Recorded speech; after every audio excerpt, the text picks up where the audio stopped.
Yes, sir, for sure. Okay, we have DJ here, and he's happy to be with us, and he wants to go straight to questions. Who would like to lead us off? We'll go here left side, third row.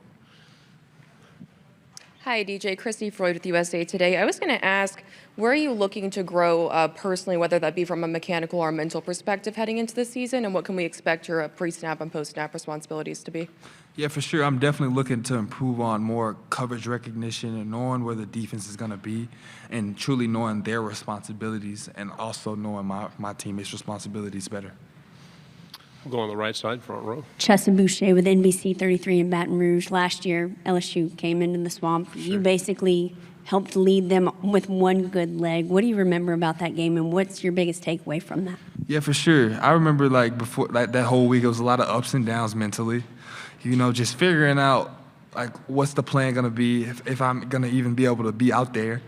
But once we hit Thursday, okay, all right, it's time to lock in. We got to go get this W. It doesn't really matter. Playing against a great LSU team. They were really good last year. And I'm excited to go to Death Valley this year, and it's gonna be fun. So yeah. Left side, fourth row.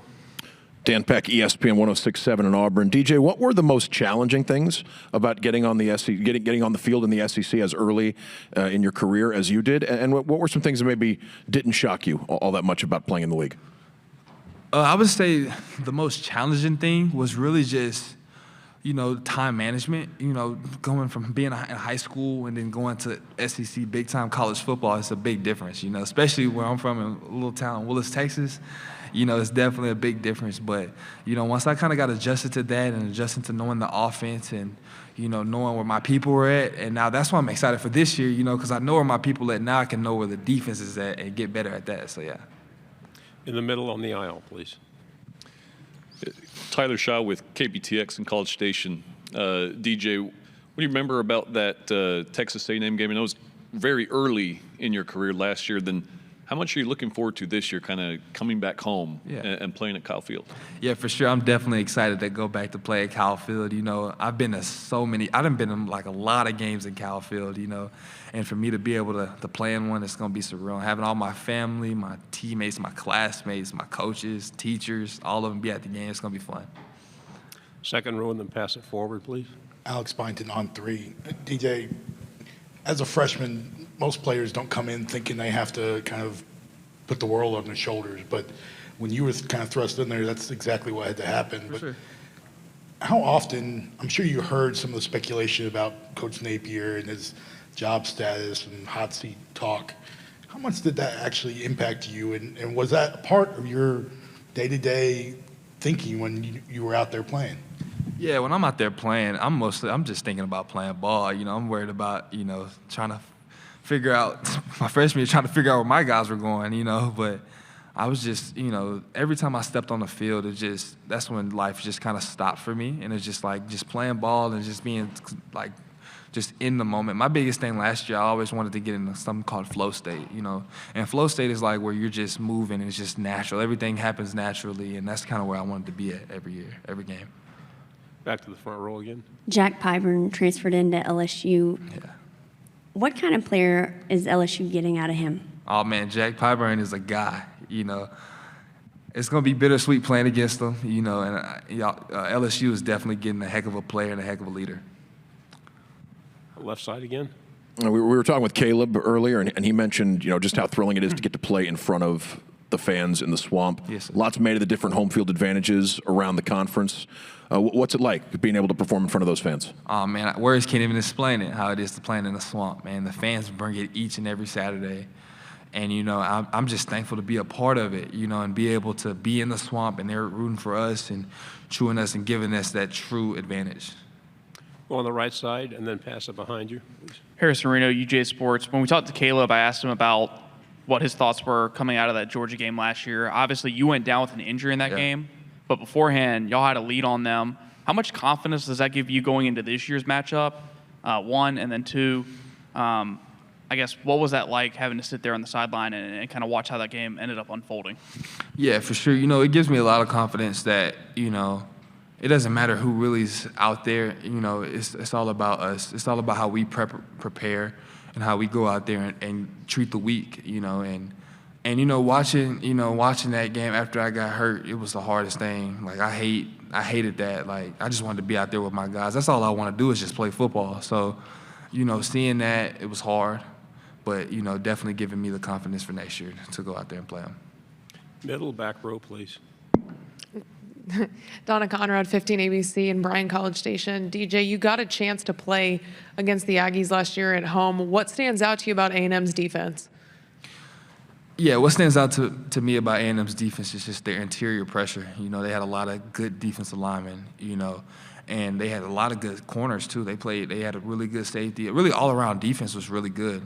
And they got a good linebacker, Torian York. I played against him in high school. He got the better of me. Yes, but I'm excited to get out there and play against him again this year. But yeah, it's a great all around defense. On the right, in the back, and then pass it to your left. Hey, DJ, Kyle Wood, Athlon Sports. Having guys like Jake and Caleb come back, having that continuity with upperclassmen, does that raise internal expectations for you all, knowing the team that you have ready for this year?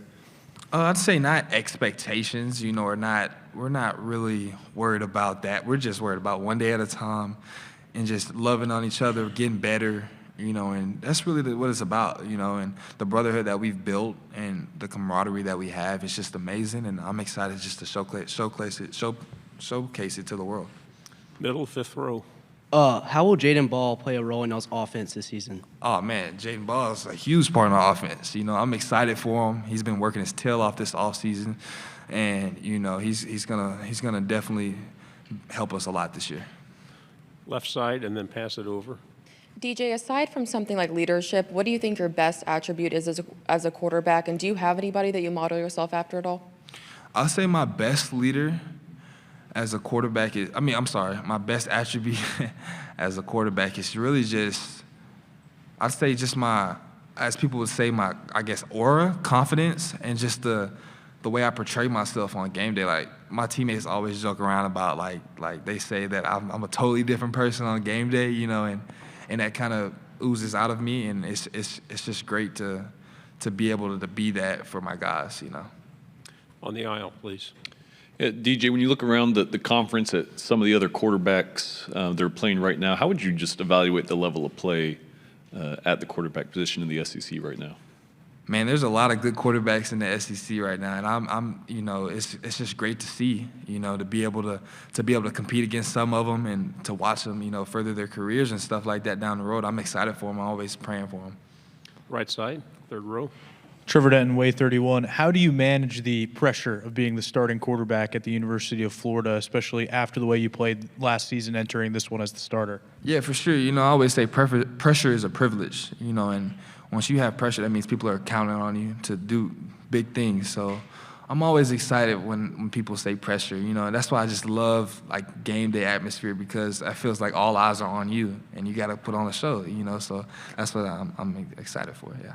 Two to finish on the second row and then on the fifth row. Kind of along those lines, how do you internalize that pressure? And not to harp on it, but there was a lot of pressure on you specifically last season to kind of save your coach's job at one point. So how do you handle that? Yeah, the way I handle pressure and, all that stuff, I kind of prepare during the week like crazy. And preparation leads to confidence. So once I get to Saturday, I already know that I didn't put the work in. I did all I needed to do. And kudos to the coaching staff. They prepare us like crazy. Like Coach O'Hara and Coach Napier, they put together a plan for the quarterbacks and just all the team in general. So when we get out there, we already know what's going to happen dang near. So it's great. Final question on the right, back row. Micah Farmer, Eagle Eye TV. DJ, you've been very outward about your faith your entire time in your recruiting and your time at Florida. How do you think that helps you as a leader, especially through ups and downs of a typical football season? Yeah, I definitely say faith is a huge part of my life, and having God as the foundation has been wonderful, because it's, like you said, it's a lot of ups and a lot of downs on the football field, even in life. But having that foundation to keep me strong is beneficial. DJ, thank you very much. Thank y'all. Go Gators. Good job. Stay healthy. You get that? Okay. Okay, we have Jake from the mid part of Florida down by Ocala. He's excited to be here. We're excited to have him. We're open for questions. Right here in the front row. Hey, Jake. Jacques Doucet, WAFB TV in Baton Rouge. Just tell me about late last season going from all the noise to now people saying you're a top 10 team or something like that. You know, it's one of those things. We had a huge mindset shift in the locker room, and a lot of guys stepped up into a leadership role that maybe they weren't in before. And guys, we called it a one-day contract type of mentality. Guys really shifted the way they thought and approached practice and weights and the training room, and it was a tremendous change and a big mindset shift. Right side, second row. Alex Byington on 3. DJ was just in here talking about how the teammates joke with him about his different personality on game day versus. Can you kind of delve into that? What is he talking about when you see the off the field versus when he steps on the green? Yes, sir. So DJ, he's awesome, right? Like, he's just a hanging out type of guy. He goes in, he's about his business. He works his tail off. He treats everything like it's the last thing he's ever going to do. But then on game day, man, he's got a different type of swag to him. Like, he's getting everybody fired up, and you don't see that from Sunday through Friday, just Saturday. And I think that it was the first game he was going to start, and he gave us a little pregame talk that I don't think we can put on camera, but he got us all pretty fired up. Front row. Chessa Boucher with NBC 33 in Baton Rouge. It's a two-part question. One, LSU got Jack Pyburn. You being an offensive lineman going head-to-head, kind of who is he and who is the athlete that LSU is getting? And then also DJ Lagway basically helped y'all propel y'all to beat LSU in a big momentum shift for you guys. What do you remember from that game? Yeah, so to start off talking about Jack Pyburn, he's a tremendous competitor. He works his tail off in the weight room. He works his tail off at practice. Everything's a game rep for him. And he was a very good teammate to me, but he made a decision for himself and his family. And then, can you repeat your second part? I'm sorry. DJ Lagway came in basically on one leg to Right. help beat LSU, but what do you remember from that game, and what do you take away from just what he did for you guys as a team? Yeah, no, we all have a ton of respect for the way that DJ put himself out there, even when he was banged up, and the type of leader that he is, the type of teammate that he is, and that's the thing that it's inspiring. It inspires a group of men, and we all took a lot from that game and the way he carries himself in general. Left side, back row. Dan Peck, ESPN 106.7 in Auburn. There was talk that Coach Napier was on the hot seat at some point last year. How did that affect the locker room and just in general? What is it like to play for Coach Napier? So I'm going to answer the back part of that question first. Is that we all love to play for Coach Napier. I was so fortunate. I didn't get recruited by him. I didn't commit to him. I committed to the University of Florida, and I was just lucky that a man of his character and integrity became the coach. And I'm just so sorry, answer the back half first. What was the first part? The first part of the question was about how did it impact the locker room at all? Rumors about his status as the coach, did it influence how you guys played? Right, so everybody tries to block out the noise. We're worried about what's going on, but everybody's well aware. Everybody's on social media. You see it and you hear it, but I think that we did a great job this past season of blocking out the noise. Go play for each other. Go play for Coach. Let's prove each other right. In the middle, fifth row. Do you have a specific game day routine, or does someone in the locker room have like a specific game day routine that they go through every single game day, like a ritual? I try to be pretty flexible because you'll play a noon kick and then you'll play a 7:30 kick, so you're not going to have a carbon copy game day. But one thing I try to do before I run out of that tunnel every week is I try to get a good thump in the head from Tyreek Sapp. He's got a hard head and a thick skull, and I like a good shot in the dome from him, get my mind right. Speaking of hard heads, we'll go to Dan. Growth in DJ, I'm just going to ignore that. Growth in DJ Lagway that you've seen since he got to campus and since he took over the starting role? Yeah, I mean, he's made tremendous strides, and it feels like every day he's just a little bit better, and he's seeing it better. And it's big picture playing quarterback. You got to know everything that's going on. So it's really special to be around a guy like him who works the way he does, who's committed to being the best version of himself. Right side, and then pass it over, please. You mentioned blocking out the noise, the hot seat discussion, but how much was it an actual conversation among the players that we need to do this, whether it's for ourselves or for coach, to keep him around? I mean, In my experience, I don't know if, we were looking at each other like, hey, it's on us to keep coach around, but I think everybody was aware that there was a lot of noise about it, and I think that everybody felt a sense of urgency, like, hey, man, we got to go out there and perform. On the aisle, please. Carlo Brown, WCBI TV in Columbus, Mississippi. I had to ask, you guys kind of knocked Ole Miss out of the college football playoff conversations for good after you guys beat them. Now you guys going to play in Oxford. Are you expecting maybe a little bit more fire to that game than usual? Oh, we expect all of our opponents to be fired up to play, and anytime we get to go put the ball down and compete, we're excited to go do it. You didn't grow up far from Gainesville. Did you make it to the campus and the games growing up? We got to go to one game usually every year because my old man would put on his the Sherwin-Williams Company tailgate for his store, and we'd get complimentary tickets. All right. It was always special. Front row.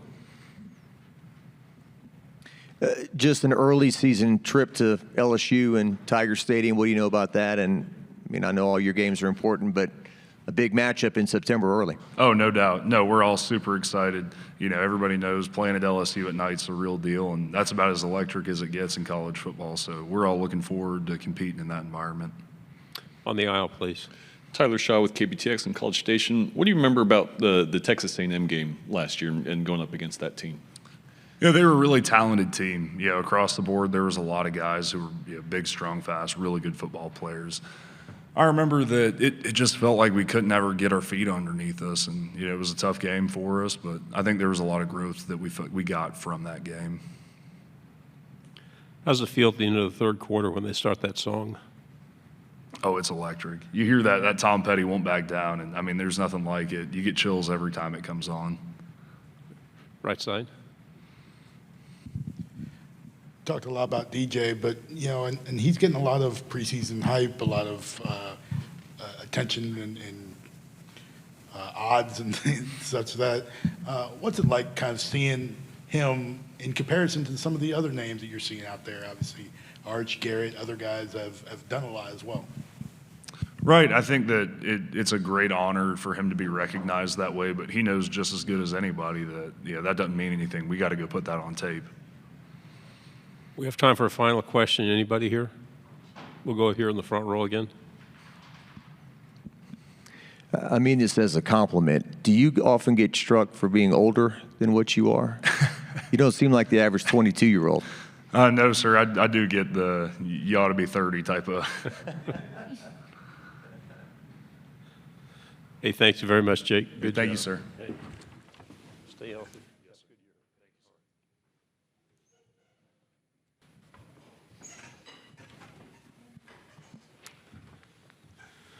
Caleb Banks from Florida starts us off here in the afternoon. He will go straight to questions. First of all, can you tell us what kind of offseason you've had heading into this moment here? It's been a great offseason. I'm just getting better with my teammates. I'm just developing my game in all types of ways. So it's been great. What's the coaching message for this year? Spot the ball. We have any questions on the side? Right side, second row. Alex Byington on three. I know DJ's was limited this summer, but just what have you seen from him and his progress and development, and just how's he looking right now after kind of mostly sitting out this spring and summer? DJ is, he's a great player. DJ, he's developing every day as well, getting his body together. He's doing everything that he can to be able to be out there and help us win the team, be productive. Stay on the right side, front row. Hey, Caleb, this is Zach Sweet, Columbia, Missourian. I don't know if you're keeping tabs on Chris McClellan and what he did last year at Mizzou after transferring. You played alongside him in 2023. I just want to know, what is he like off the field, and what is your relationship with him still to this day, and what can Mizzou fans expect from him? Chris is a great player. He has a high motor. I wouldn't say we talk, but I mean, we're not like the closest. But yeah, no, we was really cool when he was here. We get along very well. But you guys should be expecting a really high motor player and a great player. We'll go to the left side on the back row. Dan Peck, ESPN 106.7 in Auburn. Just describe playing for Coach Napier, and what you tell folks about him, and any sort of growth or development you've seen at a coach in your time at Florida. Yeah, no, coach. He's a great coach. He's one of the greatest coaches I've ever been with. When I was at Louisville, I didn't have much film, but when I transferred, he believed in me, and I really appreciate that. And he put me in the best spot to be able to be productive. And I'm here now at SEC Media Day, so yeah, he's a great guy. We'll go on the aisle here, fourth row.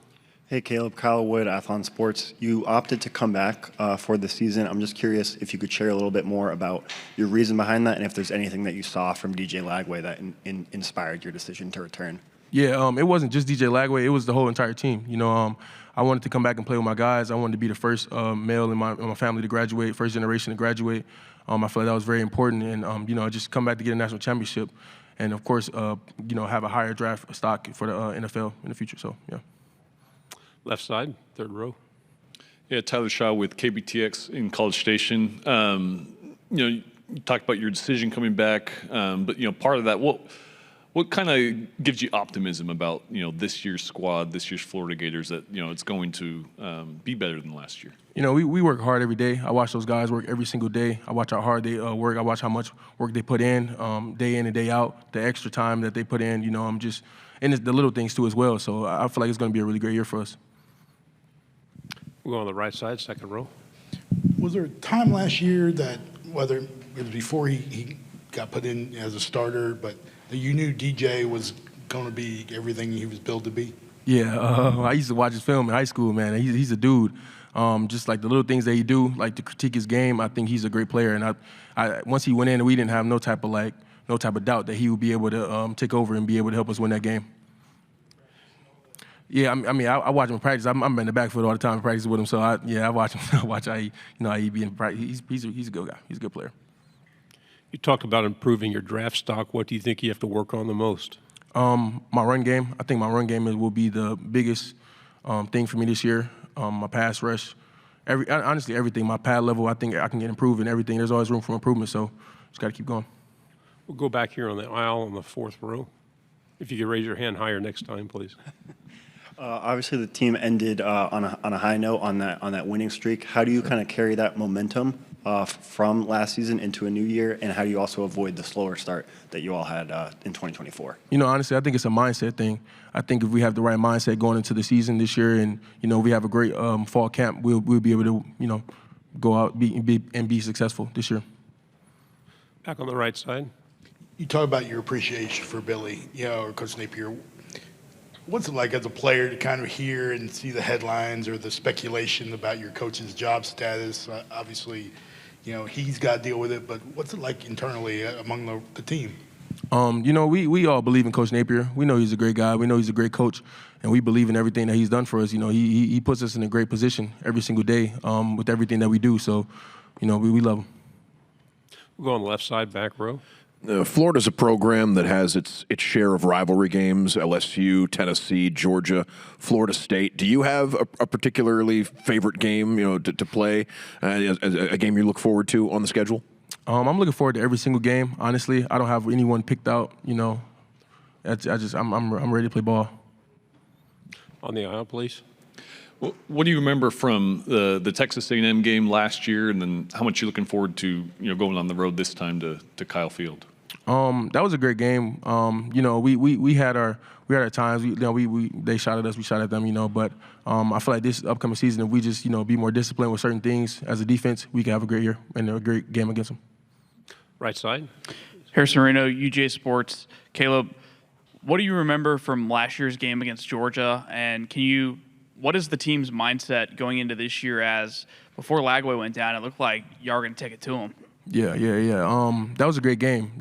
Georgia was a good game. We almost had them. I feel like we almost had them, but honestly, we just got to get them next time. There's really nothing else to say about that. We see them. We'll see them soon. So we just got to play our best game we can play. We'll go in the back. A lot's been made of how difficult it is to go into the swamp as an opposing team. What's it like playing in front of that crowd as part of the Gators? Oh no, it's crazy. It's like probably like the craziest environment I've ever played in. I love our fans. I love the Florida Gators. I feel like the Swamp is just like the best place to play at night and in the daytime. They bring it anytime, so it's amazing. Front row, please. Jacques Doucet, WAFB in Baton Rouge. What role did the LSU game play in your late resurgence last year? What did that win mean for you guys moving forward?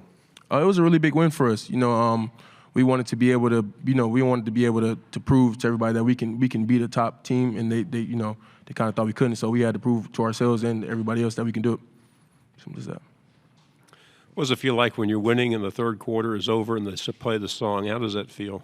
It's amazing. I look up every single time. I look in the sky. I just thank God that we're in the position that we're in. If we're winning or losing, that I'm just here. In a beautiful place around amazing people. So it's amazing. Do you sing along with it or not? I do all the time. All the time. Front row. Tell us about Jack Pyburn. What kind of guy is LSU getting in him? He looks like a superhero or something. Yeah, no, Jack Piper, he's a dude, man. He's one of my closest friends at while he's at Florida. You guys are getting to hire more the player. He loves to work. He works all the time. That's all he do. That's all he believe in. So you're getting a good guy. Right side. Harrison Reno again. I know you go against him every day. The offensive line returns, I believe it's 4 out of 5 starters. Yeah. What makes that group so challenging, not only in practice but in games from your perspective? They play together so well. Like even in practice, I would speak for practice because I really don't. In the game we're kind of locked in. But in practice, they're connected. They're one. Like they got a saying 5 equals 1, and they're one. They play together. They understand each other. They know each other like the back of their hand. So that's a great group of guys right there. A lot of great Gators have come through there. They might still be hanging around the program. Are there any that have helped you or that you've gotten to know? Yeah. B Spikes, he's one of the coolest old heads I've ever run into. He loves the Florida Gators, and he reminds me every day while I'm here and what I'm doing it for. So yeah, good guy. Okay, our final question over here on the left. Yes, sir. Just one ask about TJ Searcy, a former teammate transferred out. What kind of a teammate was he, and what is he like as a player? Yeah, no, TJ's a great guy. Like I said about Jack, like he loves to work. He goes at it every day. He attacks it every day. He loves the game. So you guys are getting a great guy. Caleb, thank you very much. Good Of course, job. thank you. All right. Stay healthy. Have a good year.